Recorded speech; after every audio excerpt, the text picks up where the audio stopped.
what the latest NFHS data says about the new welfareism. On the key child stunting metric, it suggests not a catch-up, but a great switch between some of the BIMRU states and the mid-peninsular western states.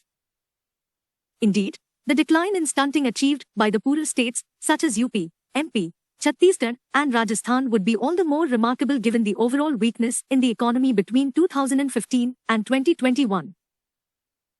After the release of the first phase of the fifth wave of the National Family Health Survey, NFHS 5, we wrote in these pages, New Welfareism of India's Right, i. 22nd December 2020, providing evidence for the success of the Narendra Modi government's new welfareism, the public provision of essential and essentially private goods and services such as cooking gas, toilets, bank accounts, power, housing and cash, and 2. Setbacks in health and nutrition outcomes for children such as stunting and the prevalence of anemia and diarrhea. The release of the second and final phase of NFHS 5, which covered 11 states, including Uttar Pradesh, UP, Tamil Nadu, Punjab, Rajasthan, Madhya Pradesh, MP, Jharkhand, Haryana, and Chhattisgarh, and about 49% of the population calls for an update of our previous findings. First, it is now clear that the evidence for the success of new welfareism is as strong as we had suggested earlier. Figure 1 plots household access to improved sanitation, cooking gas, and bank accounts used by women. The improvements are as striking as they were based on the performance of the Phase 1 states. In all cases, access has increased significantly, although claims of India being 100% open defecation free still remain excessive. Second, on child-related outcomes, our earlier findings have to be qualified significantly in the case of stunting and diarrhea. Earlier we had found that child stunting had stagnated between 2015 and 2019 after decades of progress. When Phase 2 states are added, we find that India-wide, stunting has declined although the pace of improvement has slowed down post-2015 compared with the previous decade. For example, stunting improved by 0.7 percentage points per year between 2005 and 2015 compared to 0.3 percentage points between 2015 and 2021. On diarrhea too, adding the new data reverses the earlier finding. However, on anemia and acute respiratory illness, there seems to have been deterioration as we had found earlier.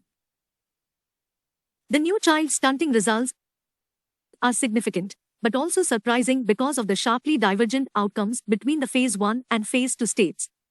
Figure 3 tries to unpack the new evidence. It plots child stunting rates for the most recent period on the y-axis and rates for 2015 on the x-axis along with a 45-degree line. Points to the north of the line indicate deterioration in performance between 2015 and 2020, while points below the line denote improvement. The Phase 1 and 2 states are shown in black and red, respectively. The interesting pattern is that nearly all the Phase 2 states show large improvements, whereas most of the Phase 1 states exhibited a deterioration in performance. The survey for the latest data was conducted in 2 waves, the first before the pandemic, and the second during the peak of the second wave, October-November 2020, March-April 2021. How much the circumstances of the NFHS survey might have affected the results is difficult to say, and if anything, our priors would have been that Phase 2 states would have fared worse due to the impact of COVID. Evidently, the converse has happened. For the moment, we must accept the results while investigating this and other possible anomalies. For example, the data for Tamil Nadu shows a dramatic deterioration in the sex ratio at birth from 954 females to males in 2015 to 878 in 2020, indicating a sharp increase in selective abortion, despite an improvement in the sex ratio of the overall population from 1,033 to 1,088 females per males. But here is the real surprise in Figure 3. If the new child stunting numbers are right, a different picture of India emerges. Apparently, Madhya Pradesh now has fewer stunted children than Gujarat, Uttar Pradesh and Jharkhand are almost at par with Gujarat, Chhattisgarh fares better than Gujarat, Karnataka, and Maharashtra, and Rajasthan and Odisha fare better than Gujarat, Karnataka, Maharashtra, West Bengal, Telangana and Himachal Pradesh. On child stunting, the old BIMRU states, excepting Bihar, are no longer the laggards. The laggards are Gujarat, Maharashtra, and Karnataka, and to a lesser extent, West Bengal, Andhra Pradesh and Telangana. If true, on the key child stunting metric, what we are seeing is not catch-up, but the great switch between some of the BIMRU states and the mid-peninsular western states. Indeed, the decline in stunting achieved by the poorer states such as UP, MP, Chhattisgarh, and Rajasthan would be all the more remarkable given the overall weakness in the economy between 2015 and 2021. When commentators speak of to India's, it is now important to ask which ones and on what metrics. Finally, insofar as health and nutrition are determined by actions of the states, stunting outcomes reflect on their performance. The improvements in Rajasthan have happened under the Congress, in MP and Haryana under the BJP, in Odisha under the BJD, and in UP under both Samajwadi Party and BJP. And the stagnation setbacks have occurred in Gujarat, BJP, West Bengal, Trinamool, and Telangana, TRS. Neither success nor failure seems to be the monopoly of any one political party. Remember how the constitution was brought into being. Tribal communities, workers, peasants, students, and the common people braved imprisonment or bullets and fought for the dream of a freedom that would ensure justice and equality. Chief Justice of India, N.V. Ramana, attending the Constitution Day celebrations organized by the Supreme Court Bar Association, SCBA. In 1922, a 30-year-old English poet published a long poem, a modern-day epic by common consent. A century later, T.S. Eliot's The Waste Land resonates in India, not because of its prophecy or satire, but because of a curious tale it picked up from the Brihad Aranyaka. The Aranyaka, the earliest among the Upanishads, is a treasure trove of mythical stories, one of which appears in the 5th section of The Waste Land, titled What the Thunder Said. This is how it goes. After Prajapati, the creator, had made beings and things, he danced in a frenzy, shouting da, da, da. He then assembled his progeny, the Devas, Danvas and Manavas, and asked if they had understood what he said. The Devas said da is Dameta, learn self-control. The Manavas thought he had said Datta, learn to overcome greed. The Danvas said it was Dayadvam, learn to forgive. Prajapati laughed enigmatically and said, well, you seem to have understood, perhaps. Without forgetting that this is a myth and not history, I have often wondered if there has been a moment in India's history when the Praja danced in ecstasy, as did Prajapati, for having created what had to be created. I like to believe that 26th November 1949 was that moment. We, the people, adopted, enacted, and gave unto ourselves the Constitution, which gave to every Indian a hope that no past era had provided. What diverse responses does it evoke now? Remembering the day, the constitutional head of India's judiciary said that the citizenry of independent India has breathed life into what might otherwise have been just another bare document. Many freedom fighters, such as Gandhi, Ambedkar, Nehru, Lajpat Rai, Patel and Alladi Krishnaswamy Iyer, he reminded the nation, were lawyers.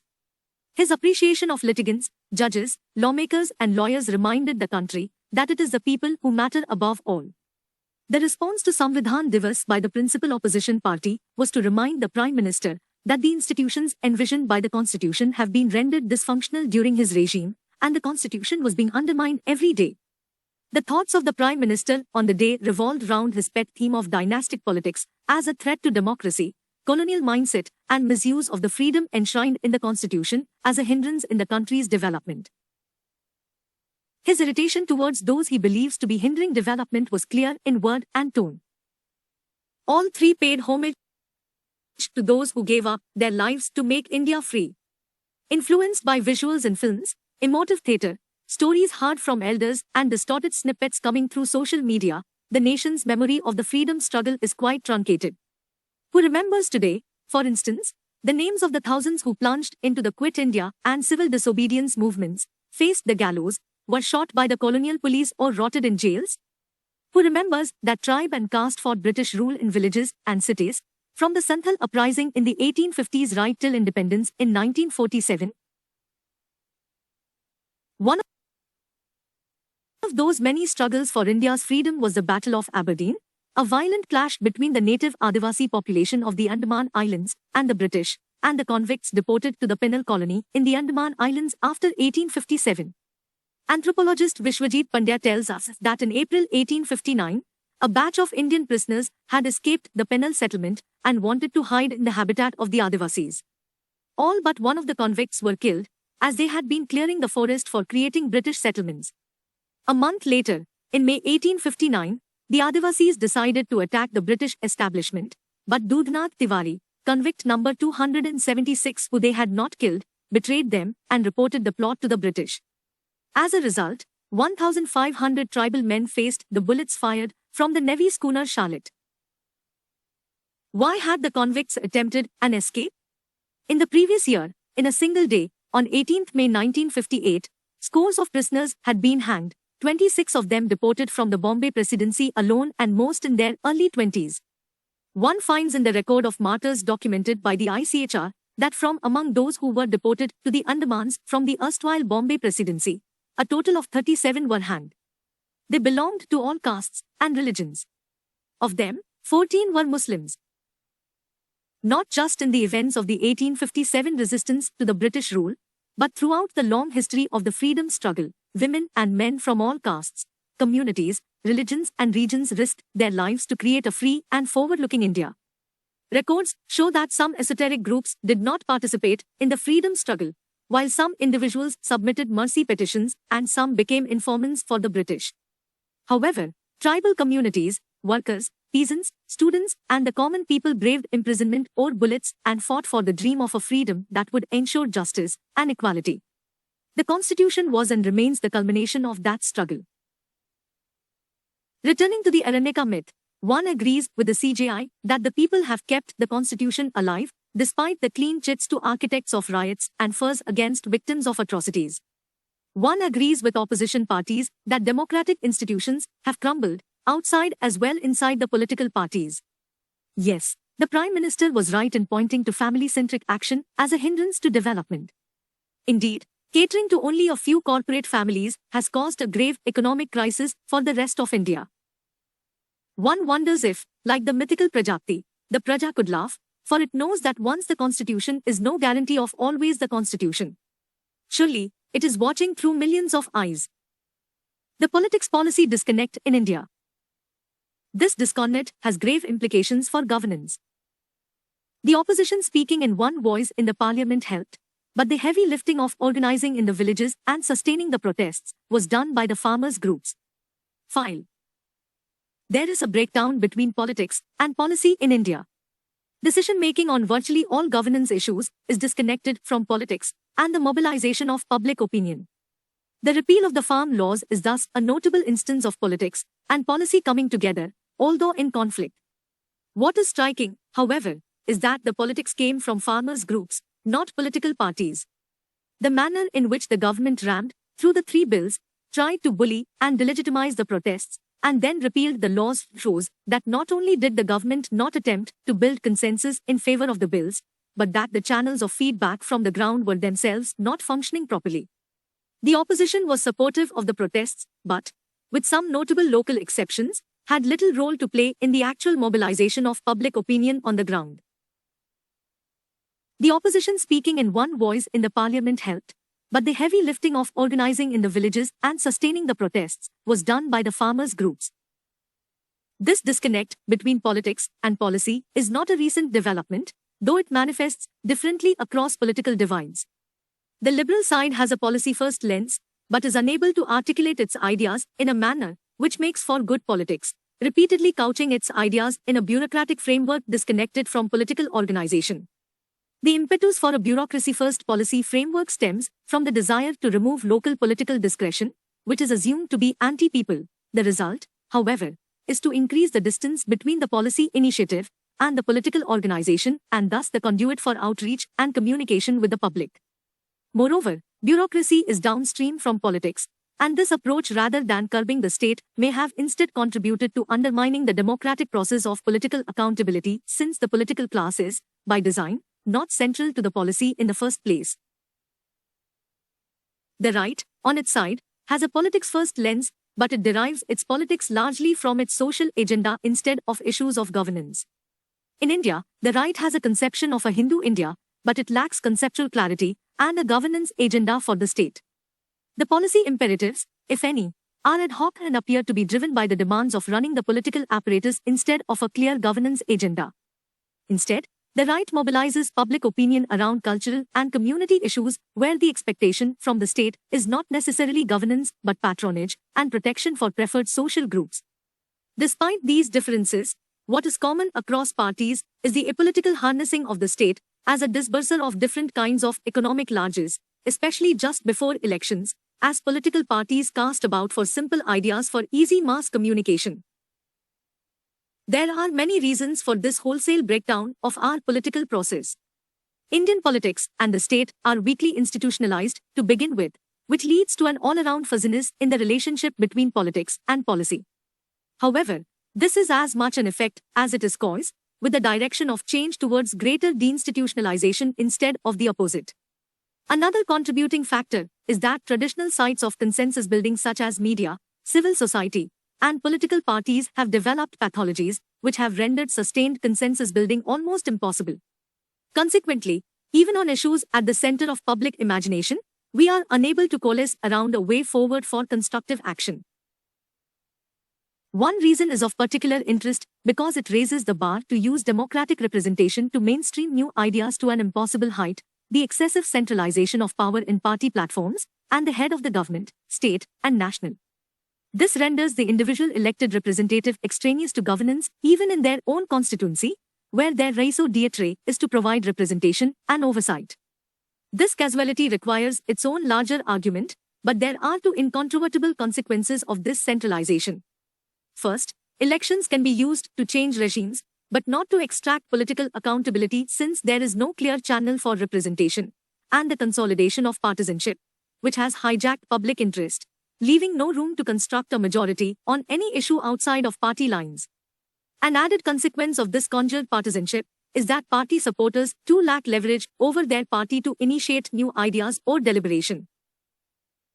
There is too much at stake to allow such a state of affairs to continue.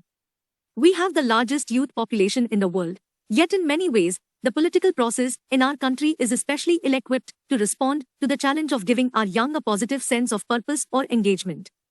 It is important to rescue public interest from partisanship and cut through at least some of the bad faith crosstalk across partisan divides. There are many issues which lend themselves to cross-cutting collaboration outside of ideological affiliations. Institutional reforms are required to create such a space, but public-spirited individuals across political divides can lay the foundation for such collaboration through issue-based discipline, moderation, and intellectual independence. There is a clear-eyed vision behind China's maritime buildup. India has neither the economic wherewithal nor the need to compete in a naval arms race with China. But we do need to ensure adequate naval capability to safeguard our vital interests. China's aspiration to become a maritime great power is being driven by a clear-eyed vision that goes well beyond the Belt and Road Initiative and its seaward component, the Maritime Silk Road. It would seem that the surprise and indignation expressed by the US on obtaining satellite pictures of construction work on a secret Chinese military facility in the UAE port of Khalifa was unwarranted. This is because the importance of overseas bases to support a sea control navy that guards seaborne trade was emphasized by none other than the American oracle of sea power, Admiral Alfred Thayer Mahan, who has a significant following in China's strategic circles. China also takes its cue from 18th century Britain. Having been transformed by the Industrial Revolution into the workshop of the world, Britain deployed the Royal Navy to protect the sea lanes so that British goods could find markets worldwide. Britain acquired bases in strategic locations around the globe, from Singapore to Mauritius, Cyprus and Malta, and from Gibraltar to the Falklands, Fiji and Hong Kong. As China's overseas interests grow by leaps and bounds, demanding power projection capabilities, Beijing, too, focuses on overseas locations that can help it oversee vulnerable Indo-Pacific sea lanes. The surprise amongst US, as well as Indian, diplomatic and security establishments may have been even less marked had they paid attention to China's 2019 Defense White Paper, DWP, which declares that overseas interests are a crucial part of China's national interests, and adds, to address deficiencies in overseas operations and support, China builds far seas forces, develops overseas logistical facilities, and enhances capabilities in accomplishing diversified military tasks. On its official founding in May 1950, the PLA Navy plan was equipped with warships and submarines supplied by the Soviets, who also shaped China's early maritime outlook. The Soviet doctrine visualized the role of navies, mainly for guarding the seaward flank of armies and for waging guerrilla warfare at sea through submarines. Signs of China's maritime awakening started emerging when the 2006 DWP expanded the plan's responsibilities to embrace integrated offshore operations, strategic deterrence, and to gradually develop its capabilities of conducting cooperation in far seas. While successive Communist Party leaders had been advocating modernization and enhancement in plan's capabilities, General Secretary Hu Jintao startled Western analysts by declaring, at the 2012 Party Congress, that China aimed to become not just a maritime power, but a maritime great power. It is now clear that this was a well-considered and strategic objective, driven as much by China's growing dependence on the seas for trade and energy-driven economic growth as by its ambitions for territorial aggrandizement and global status. China's shipbuilding industry, run on the socialist model till the 1990s, had remained technologically backward and shown abysmally low productivity. Noting the giant strides made by Japan and South Korea in shipbuilding, China embarked on a crash program of modernization and corporatization of this sector. Having designated shipbuilding a strategic industry, China had by 2010 become the world leader in shipbuilding. China's emphasis on civil-military integration ensured that the boom in merchant shipbuilding and the availability of large, modern shipyards and skilled manpower directly benefited its naval programs. Even as we derive justifiable satisfaction from the delivery by Mazago docks of a modern destroyer and a submarine, in the same week, our shipbuilders will need to set the bar much higher.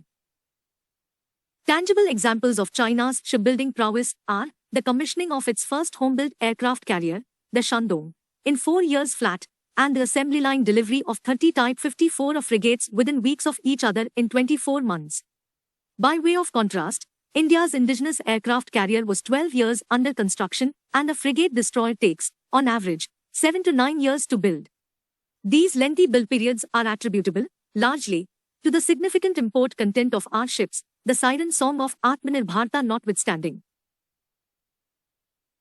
China's aspiration to become a maritime great power is being driven by a clear-eyed vision that goes well beyond the Belt and Road Initiative and its seaward component, the Maritime Silk Road.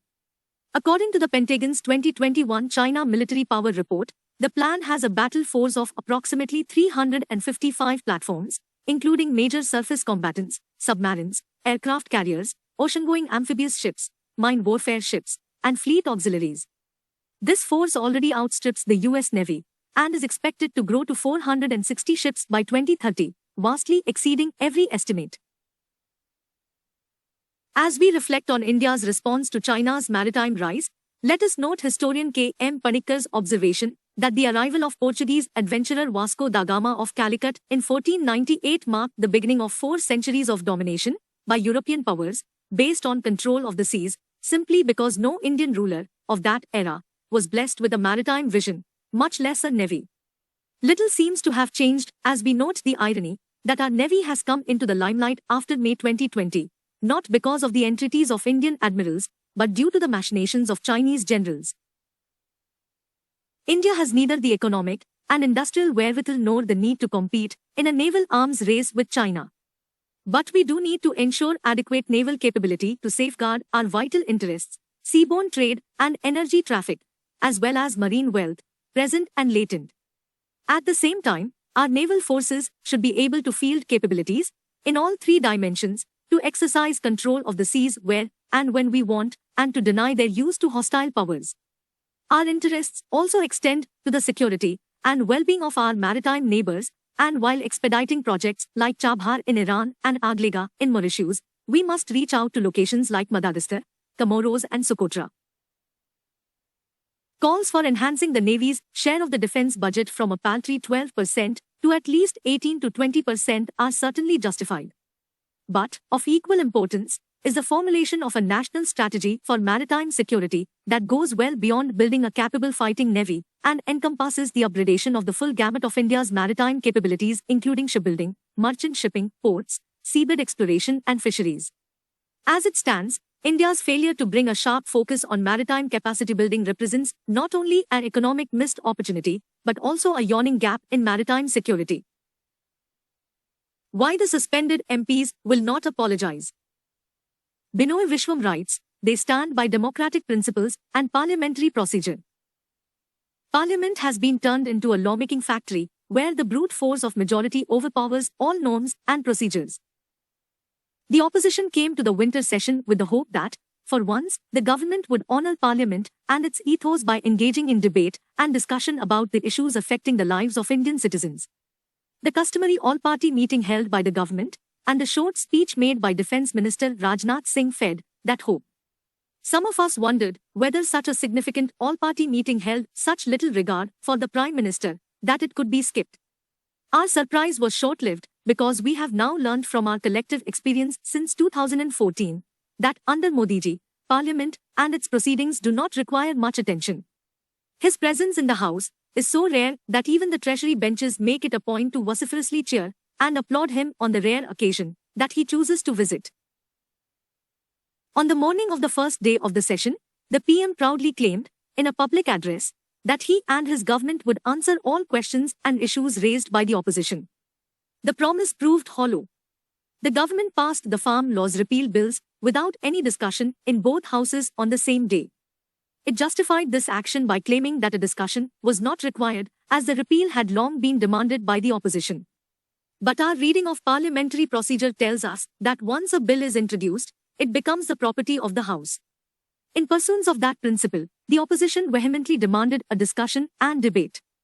It appears that this government believes that bills can be passed in Parliament without discussion or scrutiny, and they can be repealed in the same manner. After the repeal of the Anti-Farmer Acts, the government cleverly planned a diversionary tactic. It brought a motion to suspend 12 MPs, including me, from the House.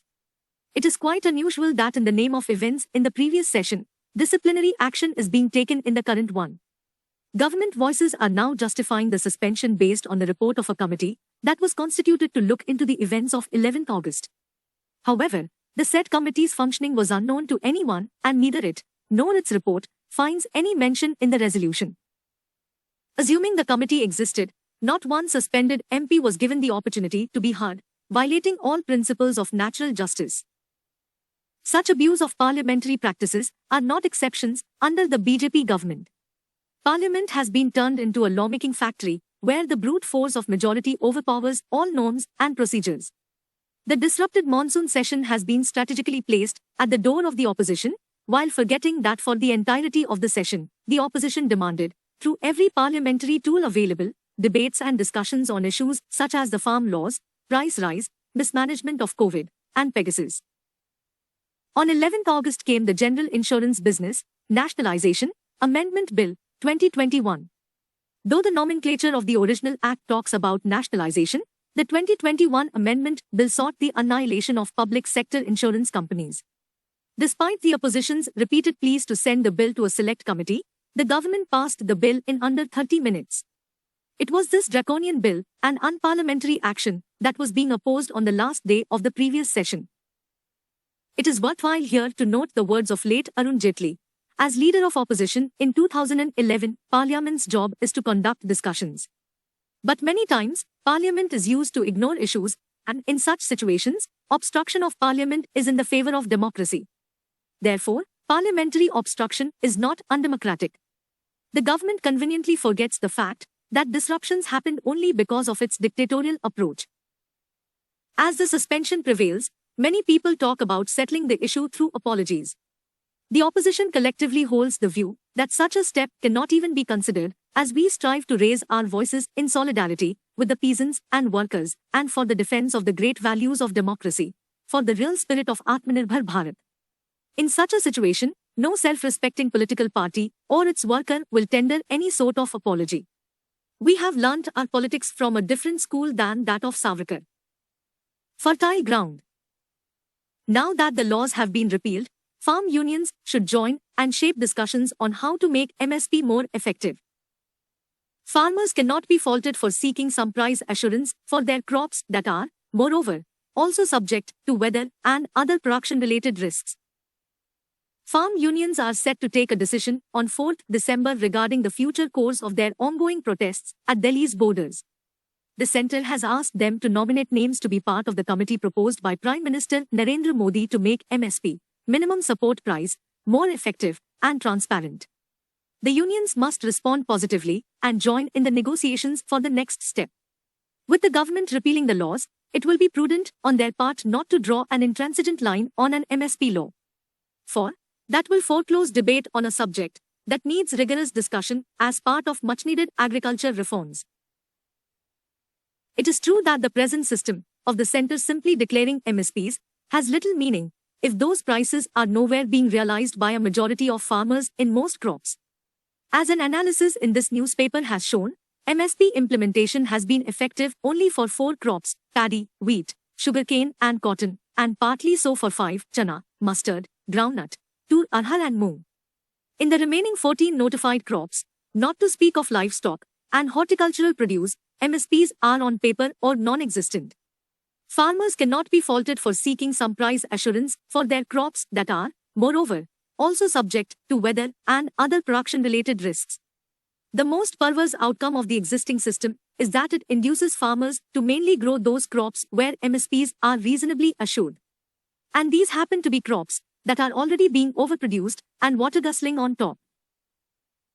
The solution, then, lies in implementing MSPs for all crops, especially those that the country is short in and consume less water. But making MSPs effective is not the same as conferring legal status.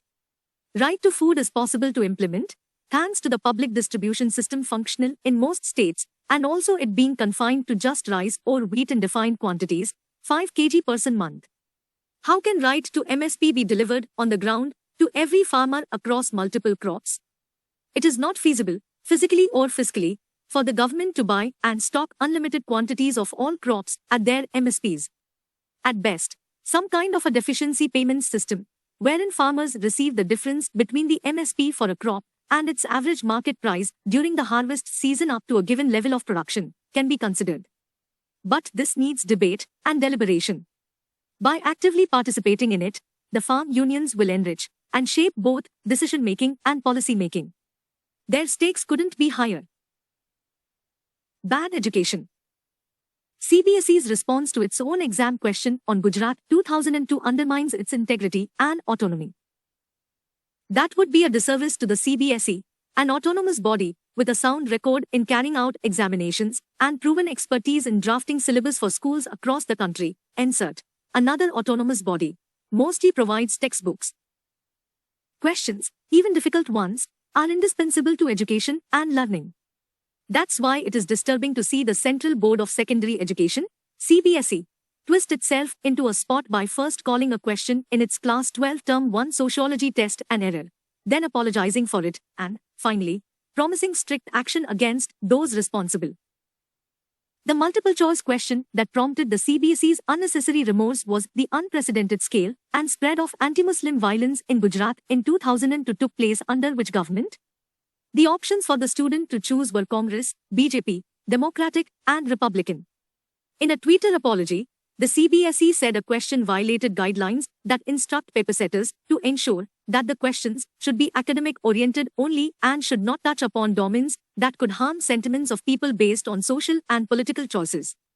The question has been drawn from a chapter in an NCERT textbook for Class 12, which discussed the two most traumatic contemporary instances of communal violence, the Delhi anti-Sikh violence of 1984 under a Congress government at the centre, and the anti-Muslim violence in 2002 Gujarat under a BJP government headed by then Chief Minister Narendra Modi. The board's distinction between academic worth and sentiments of people is a specious one. Why is a question about one of the most shameful episodes of communal violence in India out of place in a sociology paper for Class 12 students? Would a question about the 1984 violence under Congress been less objectionable? Or is it the case that someone in CBSE felt that its political masters may not be pleased with the question? That would be a disservice to the CBSE, an autonomous body with a sound record in carrying out examinations and proven expertise in drafting syllabus for schools across the country. NCERT, another autonomous body, mostly provides textbooks.